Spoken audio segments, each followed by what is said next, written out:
We're actually honored again to have with us here an actual survivor of Pearl Harbor. And Joe Whitt is a favorite native son that we have, and he's going to talk a little bit about what that day was like from someone who witnessed it firsthand. So, Joe?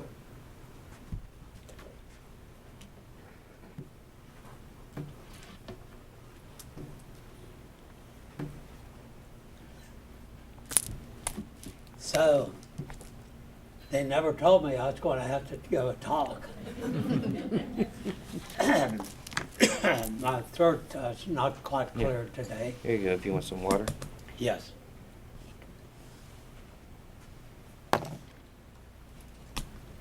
We're here for you, buddy. But it's a long story. I went in the Navy out of Bethel High School at the age of 17. And when I reached the age, of course, after boot training, they sent me to Pearl Harbor. So here I am with a bunch of old salts, and I'm just a young kid, 18 years old, or 17 years old. But I turned 18. I'd spent 1 year at the time of my life. I'm telling you, and they sent me to Hawaii, and I thought I'm on top of the world. But didn't take long to change that attitude. But I know that we knew that we wasn't getting along good with the Japs, but the day before this happened, or a couple days, I was in Honolulu, and here was this huge, big ship, and all these Japanese people getting on it, going back to Japan. And I said, well, man, that's a big ship, you know. But when it left the harbor, I'll never forget, see a lot of Japs in Hawaii. And the whistles blowing and everything, ribbons hanging down my ship, and it left the harbor. I never saw it again, because in just a few days, we were fighting, we was putting out fires and everything else. But on the morning of this attack, you'll have to excuse me. You want some more water? And, Here you are. okay.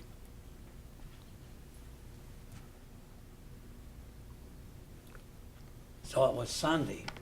Now, our uniform of the day at that time was shorts, white shorts, cut 2 inches above the knee, and white T-shirts with our rank, or whatever we are, on the sleeve, and our name on the front.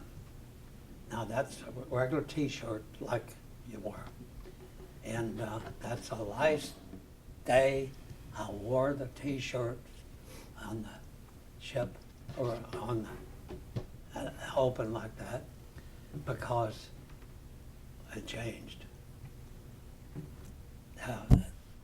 Now, on the morning of that attack, we had no idea a lot of men's going to die that day. So we doing whatever we're supposed to do, and they sounded general quarters, and that's your battle station. Well, I didn't have a battle station as such, but I was out in the open. Now, a lot of these men was going to church services. Now, I know it wasn't going to church service, because not that I didn't believe in it, I very soon did believe it. But anyway, they get on the boats. See, if you've been in Pearl Harbor, it's a place of its own. The ships come through an opening, come in and anchor, or these ships all tied up to buoys. So that's where it was. But my ship was, at that time, getting some new stuff put on it. And we were up to the dock. And so they sounded general quarters. Now, general quarters is battle stations. We're not at war. We're in peace. And to me, that's the first time I ever heard that played, or sounded. So they all began to run here and there. And the Japanese planes came over. And all you could do was hear them boom, boom, boom, all over that harbor. I couldn't tell you how many jet planes hit us at one time. But we happened to be in a place, my ship, heavy cruiser, USS San Francisco, in one place, and they couldn't get in there real good because they would tangle up with some other stuff. So they kind of laid back. But they were sinking those, or hitting those battleships, hitting those other ships, and all around the harbor. The planes would just unload those bombs, torpedoes, and so when they sounded battle stations, so I had nothing set for me, so I went with some the other fellows on my division, and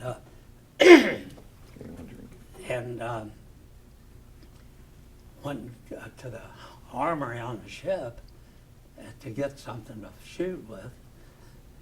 So it was about a half a dozen of us or more, and they gave us a Marine rifle, Springfield, a loaded rifle, and so it was just a bunch of new guys like myself, hadn't been in the Navy long, and we sent us back to the rear of the ship where we could shoot the plane at them, and so here we go. Well, here's after they gave us a rifle. Here's an old chief petty officer there. He handed us, put a bandolier of ammunition around your neck, and let's see, and another one did something else, and then they sent you out to fight the Japs. Okay, I'll tell you one thing, I wasn't in much of a fighting mood. But off the ship we went, and we started shooting at them planes with rifles. Now, I mean, we're the whole country boys, and we've all shot rifles, shot shotguns, or we know what to do. And so them Jap planes come, drop their bombs, drop their torpedoes, and this is all around us, not just one spot. It's all around us. And then right in the middle of it, there's one horrific explosion. And that's the Arizona blew up. And oh my God, there's over 1,000 men on that ship, and it blew up. Jump ahead a little bit. I saw my time in the Navy, 6 years, I saw 3 ships blow up, all men. And but fortunately, I was not any of them. But so we stand out there, right out in the open, and shoot at them planes with a Marine Corps rifle. I'm not a Marine, but that's what they get me to shoot. And I'm just like everybody else. Hey, they're shooting at me. I'm going to shoot back. And that's the way it was. I never felt any thing about hiding or anything like that. I stayed right out there with them and shot out. But see, we was getting ready to go on a dry dock. And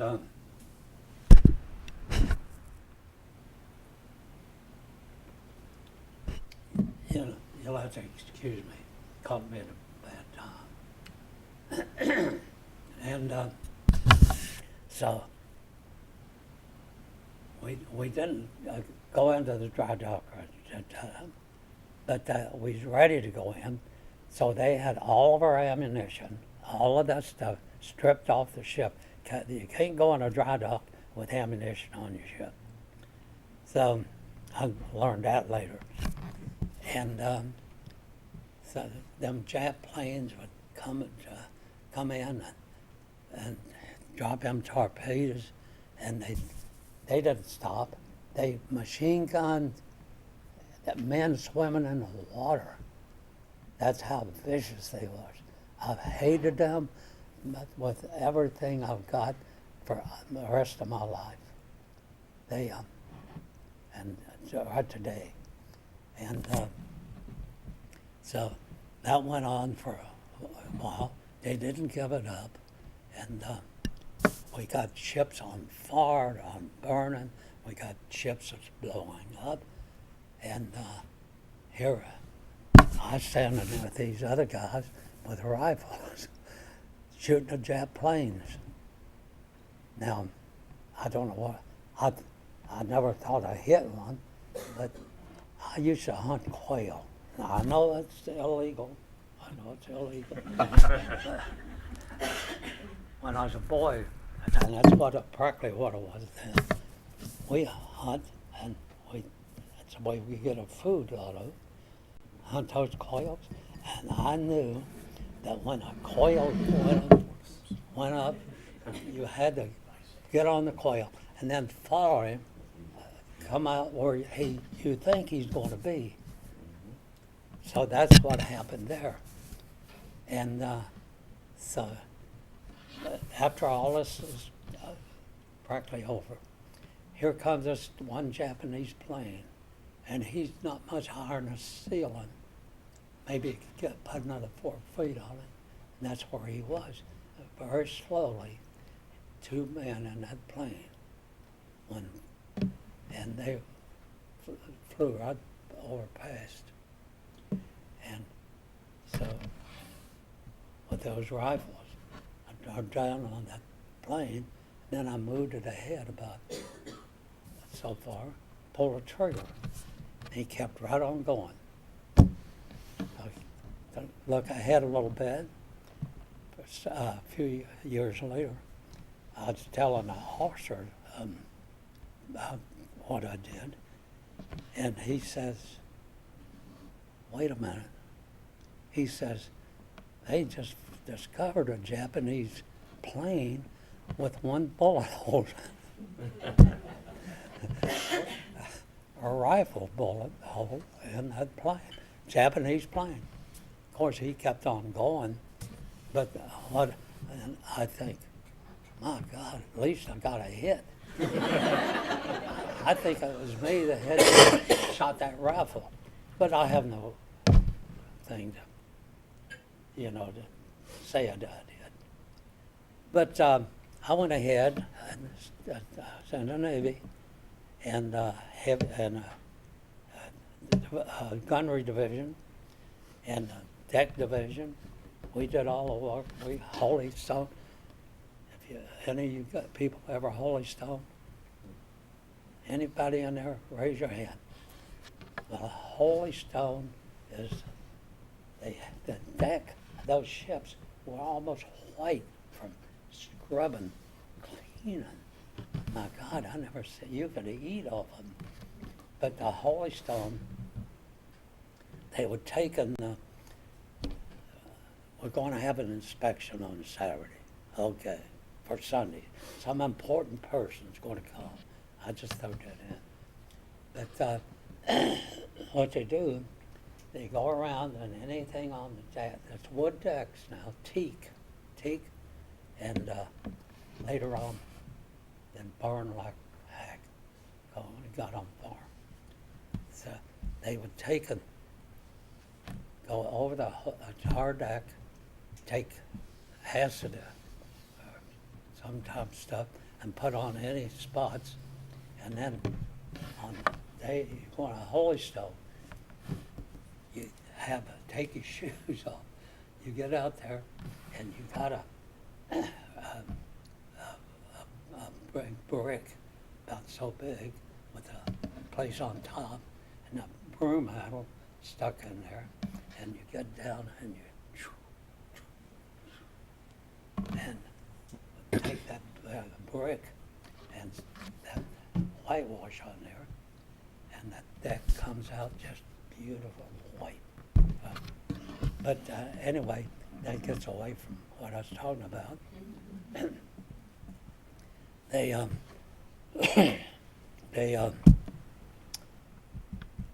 let me get back on track. They we didn't have, after this attack, the Japanese left. And the only one left was that one that I shot the bullet at. And they were taking pictures of the whole thing. Now we had ships burning over here. We'd already had the Arizona that blew up, killed all those men. And that was a little out of our range of sight. We could hear it, but we couldn't see it as such. And later on, in the war, I saw it. And but now I don't want to get away from Pearl Harbor. So anyway, at Pearl, we next few days, no more shorts. I never wore shorts again. All the time I was in the Navy was 6 years, and of course I was in 17, I believe. Was it 17, Judy? Yes. 17 major battles. That means here I am, here they are, and we're fighting. We shot it out, and this is the first time in my life I'd seen a dead person. First time in my life I touched a dead person, and I did a lot of that. Like I say, I was in 6 years, and I was there from A to Z. And when the war ended, I was just coming out of the Philippines, and we went out. That's later on, and the Japanese were heavy duty in the Philippines, and they were getting them out of there. They were running back to Japan because they're going to get killed anyway, which they almost all did. And so anyway, I lose my chain of thought. It's not. I don't have a thing. I don't look into so many. I can't see the eyeballs because I just see a person there. I'm almost blind. And but anyway, the Pearl Harbor thing. I want to stay on that. We ran out of food, and one time we ran out of water. No water. And I'll tell you about we got underway short after we got the ship organized again, and went down out in the Pacific, and we ran out of water, we ran out of food, and what are we going to do? You know, we've got to have that stuff. So they sent us, they got in touch with Washington or somewhere, and they said, there's food for you at Wake Island. Okay. Now, this big cruiser, I'm a 10,000-ton cruiser. So we took out for Wake Island. Now, meantime, we're way down in there, down toward Australia. And this is all in the Pacific. And we got there about dark, and we pulled in the harbor, dropped anchor and sent a boat to get the food they got for us. They came back with it, and it's all they got's potatoes. That you, when you're hungry, even a potato looks mighty good. So that's something that happened shortly after that. But now I try to forget a lot of stuff. But after that attack, we had a lot of dead men, sailors. And I had never seen a dead person in my entire life. Not even my grandparents. And so, but that kind of gives you a little something to think about. You say, is that going to be me sometime? Are they going to take me and throw me over the side? That's what they did. Now, the high-ranking officers, they would put them in our freezer where we kept our food and preserve them until we got to port, and they could, in the middle of the night, get them off the ship. You know, they're dead, of course. But when you're enlisted men like myself, they'll take, I was in a lot of battles, a lot of them. They'll take, and two men would get your body, and one in the head and one in the arms, and they'll take you inside the ship, and they drop the cables, and they'll throw you over the side, and you're gone. Adios, amigo. But unfortunately, I didn't have that. Absolutely. Yeah, I didn't. I don't You know want what, I think we need to give him a little rest here too. But let's show him how much we appreciate his service.